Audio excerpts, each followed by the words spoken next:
আজ 100 বছর পর এক মহাতিথিতে স্বামীর হাতে সিঁদুর পরে নিজের আয়ুটা আরও অনেকটা বাড়িয়ে নিলাম। তো তোমাদের এই কথা শুনে বন্ধুরা কারোর মনে হচ্ছে যে কি পাগলের মতো বকবক করছে। না বন্ধুরা, পাগলের মতো বকবক করছি না। তো মহাকুম্ভের যে পুজোটা সেটা যেমন 144 বছর পর পড়েছে এবছর, তো তেমনই 100 বছর পর একটা তিথি, এমন তিথি পড়েছে যেই তিথিতে স্বামীর হাতে সিঁদুর পরলে স্ত্রীদের আয়ু অনেকটা বেড়ে যায়। তো আজকের দিনে প্রত্যেকটা স্বামী তার নিজের টাকায় তো আনবেই অবশ্য, নিজে হাতে করে সিঁদুর এনে তার স্ত্রীকে শিব ঠাকুরের সামনে উত্তর দিক মুখ করে যদি পরানো যায় তাহলে নাকি এটা খুব শুভ বলে মানা যায়। তো এটা রূপোর জিনিস দিয়েও দেওয়া যায়। তো আমাদের দেখো মধ্যবিত্ত পরিবার, আর যখন ধরো হট করে কথাটা শুনে তো রূপোর জিনিস আনাটা সম্ভব না, তাই না?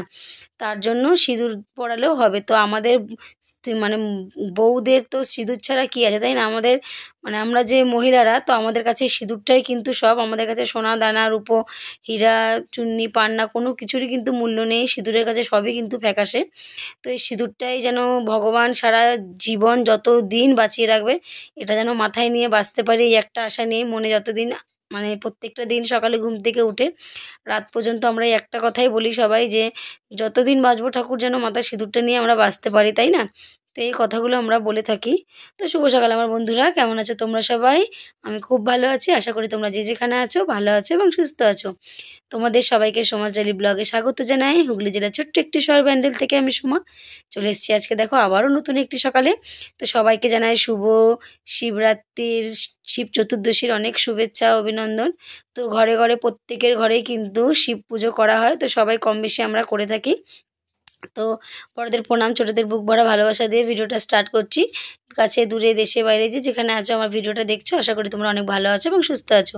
আর ভগবানের কাছে প্রার্থনা করি পৃথিবীর প্রত্যেকটা মানুষ যেন সুস্থ সবল থাকে এবং ভালো থাকে। তো এই দেখো সকাল সকাল উঠে তো তোমরা দেখলে ব্রাশ করছিলাম, আর কত কাজ ছিল আজকে, আর বাসি কাজ কিছু তোমাদের সাথে শেয়ার করিনি, কারণ প্রত্যেক দিন এক জিনিস ভালো লাগে না, একঘেয়েমো। তো সকালবেলা উঠে বাসি কাজ সেরে নিয়ে জামা প্যান্ট কেটেছিলাম সেগুলো মেলে দিলাম ব্রাশ করে।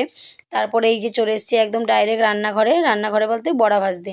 তো যেহেতু আজকে মাম্মাম পুজো করবে, আর মাম্মামের সাথে আমাকেও থাকতে হচ্ছে উপোস, যেহেতু একা, আর একা একা মেয়েটা থাকবে সামনে, আমি মা হয়ে খাবো কেমন একটা জিনিস খারাপ দেখায় না, তার জন্য আমি আর করলাম, খাওয়া দাওয়ার কিছুই খাইনি, কিন্তু নির্জলা উপোস থাকতে পারিনি বন্ধুরা, একটু বিস্কুট জল খেয়ে নিয়েছি। আর এমনি উপোস রয়েছি। মাম্মামের সাথে গঙ্গায় গেছি, গঙ্গায় সবাই গেছে, তোমার দাদা ভাই আমি গোগল সবাই গঙ্গায় গেছি। গঙ্গায় গিয়ে আমরা স্নান করে এসে মন্দিরে মা আর মেয়ে একসাথে মিলে পুজো দিয়েছি। যেহেতু এবার ওর পার্টনার কেউ নেই, ওর ঠাম্মিরাও নেই, দিদুনরাও নেই, তার জন্য আমাকে ওর পার্টনার হতে হয়েছে। তো পুজো করেছি। আর এই যে আমি আজকে দুপুরে রান্না করিনি কিছু, কারণ কালকের অনেকটা ভাত ছিল, এই ভাতে জল দিয়ে দিয়েছি। গোগল আর তোমার দাদাভাই পান্তা ভাত খেয়ে নিয়েছে। বাদাম আর বড়া ভেজে দিয়েছি মুসুর ডাল দিয়ে, আগের দিন রাত্রে ভিজিয়ে রেখেছিলাম, তো বড়া করে দিয়েছি, ওই দিয়ে ওরা খেয়ে নিয়েছে। আর আমি গেছিলাম বাজারে, তো বাজারে ভিডিও করার মতো অবস্থা ছিল না, প্রচুর ভিড় আর খুব রোদ ছিল। তো বাজার থেকে ফল ফুল যেগুলো বাকি ছিল সেগুলো নিয়ে এসেছি, কারণ আগের দিনও ফল এনেছিলাম, আর ফুলটা আগের দিন আনিনি যদি নষ্ট হয়ে যায় তার জন্য, তাই আমি আজকে এনেছি।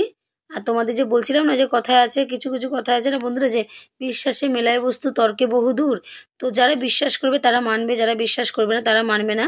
তো আমার বড় ননদ ফোন করে জানিয়েছে ও প্রত্যেকটা ভাই বোনদের, মানে আমার দেওরদের ননদদের সবাইকে ও জানিয়েছে যে এরকম একটা কী তিথি পড়েছে। ও আবার এইসব বিষয়ে অনেক কিছু জানে বোঝে, কেন ওদের বাড়ির পাশে মন্দির আছে, মন্দিরে যায়।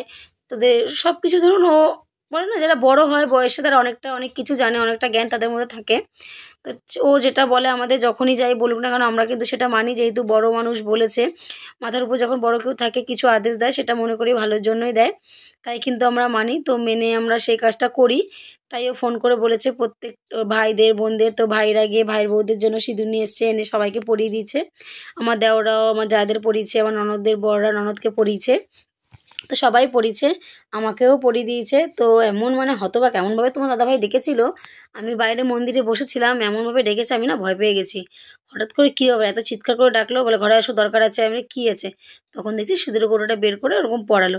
আমি বলি, কী হলো বাবা, এমন কি এমন হলো তুমি চিৎকার করলে? বলো এরকম দিদি ফোন করে বললো তাই। আমি বলি, সেটা বলো, ওরমভাবে চিৎকার করলে মানুষ ভয় পায় না?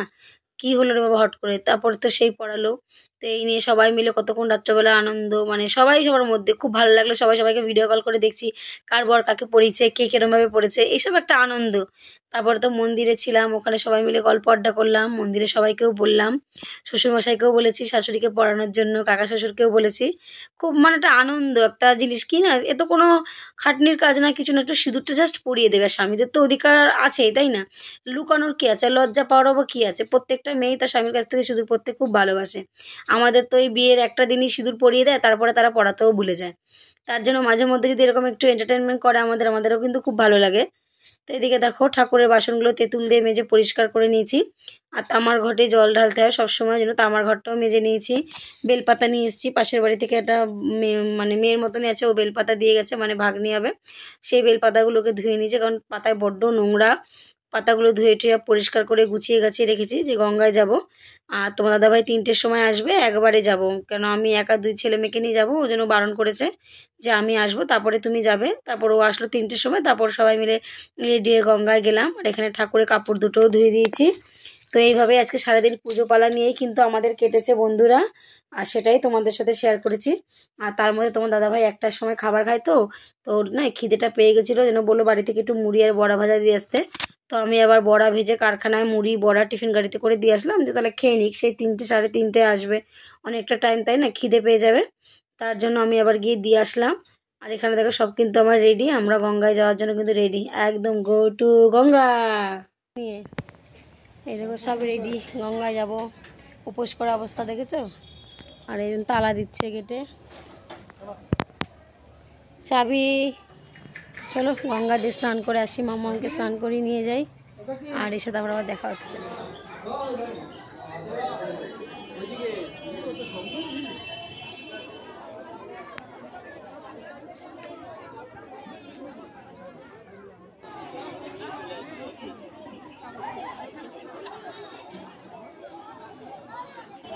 এটা ওয়েস্ট চলে গেলো প্লাস্টিক, তো বাবা ফেলতেও পারলো না, ফেলালো।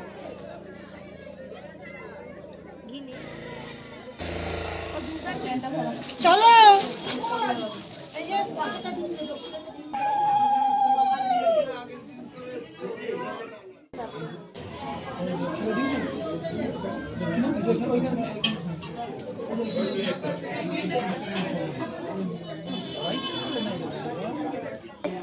ওইটা না, ওই তো শিব ঠাকুরের মাথায় দিয়ে আসো, যাও।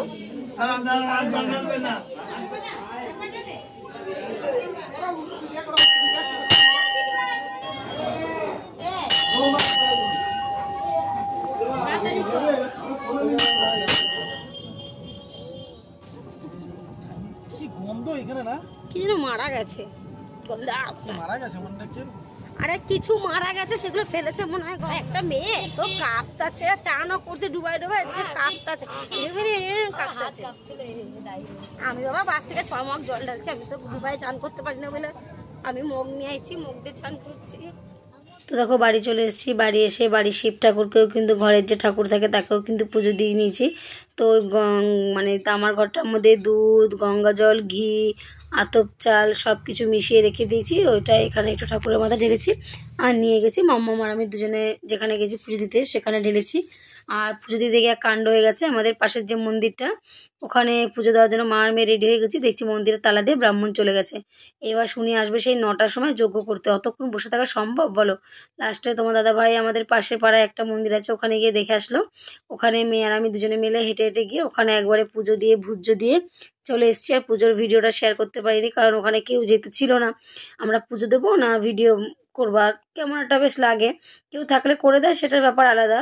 তো এদিকে দেখো আমাদের পাড়ার মন্দিরে যাচ্ছিলাম, পাড়ার মন্দিরে বন্ধ দেখে আবার আমরা রিটার্ন ঘুরে ওদিকে যাচ্ছি। ওরে বাবারে, তো এখানে এসে দেখছি ব্রাহ্মণ বসে আছে, একজন আছে, ওনার পুজো হচ্ছে। ওনার পুজোটা হয়ে যাওয়ার পর আমি আর মাম্মাম দুজনে বসলাম, দুজনের পুজো করালো। আর মাম্মামকে আজকে শাড়ি পরিয়েছি, তোমরা জানাবে বন্ধুরা যে মাম্মামকে শাড়ি পরে কেমন লাগছে। আর মাম্মাম খুব নিষ্ঠাভাবে পুজো করে, আমি এতটা নিষ্ঠাভাবে পারি না নির্জলা উপবাস থাকতে, কারণ আমি সত্যিই পারি না, যেটা পারি না সেটা পারি না। তো মাম্মাম খুব মানে নিষ্ঠাভাবে পুজো দেয়, একদম চতুর্দশী ছাড়া না অবধি ও কিচ্ছু খায় না। তো অনেক কষ্টে একটু রাতে ওকে সাবু খাইয়েছি, খাবে না, জোর জবরদস্তি কিছু খেতে চাইছে না, কালকে আবার পরীক্ষা আছে। আর এখানে দেখো আমাদের যে মানে ঠাকুর স্নান করিয়ে যে জলটা ওটা দিয়েছিল, ওটা খেয়ে আমরা উপোসটা ভেঙেছি। আর মাম্মাম না ভুলে সবটাই খেয়ে নিয়েছে, লাস্টে একটুখানি ছিল, ওটাই আবার আমি খেয়েছি। আর এখানে হয়ে গেছে পুজো, বাড়ির দিকে ফিরছি। আর যেহেতু মামামের কালকে পরীক্ষা, ইন্টারন্যাশনাল যে পরীক্ষাগুলো হচ্ছে সেই পরীক্ষাটা কালকে ফেলেছে, ওর জন্য বেশি আর চাপ দিইনি। তারপরে তো একদম বাড়ি চলে এসেছি, বাড়ি এসে সাবু মেখেছি, সাবু মেখে খেয়েছি। আর এখানে একটু বাতাসা দিয়ে জল ভিজিয়ে ওকে দিয়েছি। এই যে সাবু খাবে না বলে ফল কেটে দিয়েছি, ওর বাবা আরও ফল খাচ্ছিল। তারপর নারকেল, কলা, খেজুর, বেদানা সব রকম দিয়ে আমি সাবুটা মেখে দিয়েছিলাম, সবাই একটু একটু করে খেয়েছি। ও তো একদম খেতে চাইছিল না, জোর জবরদস্তি খাইয়েছি। তো চলো বন্ধুরা, আজকের মতো ভিডিওটা এখানেই শেষ করছি। আবার কালকে চলে আসবো নতুন একটা দিনের নতুন একটি ভিডিও নিয়ে। ততক্ষণের জন্য সুস্থ থেকো, ভালো থেকো এবং এইভাবে আমার পাশে থেকে আমাকে ভালোবাসা দিও বন্ধুরা। আর আমার ভিডিওটা কেমন লাগলো অবশ্যই একটা কমেন্টের মাধ্যমে জানিও। আর যদি ভিডিওর কোনো অংশ ভালো লেগে থাকে একটা লাইক করে আমার চ্যানেলটিকে সাবস্ক্রাইব করে আমার নতুন বন্ধুরা পাশে থেকে যেও। আর পারলে আমার ভিডিওটিকে শেয়ার করে দিও বন্ধুরা। Tata, good night. আর এখানে দেখো সিঁদুর পরানোর পালা চলছে, দিয়ে আবার কৌটোর মধ্যে ঢেলেও রেখে দিয়েছি।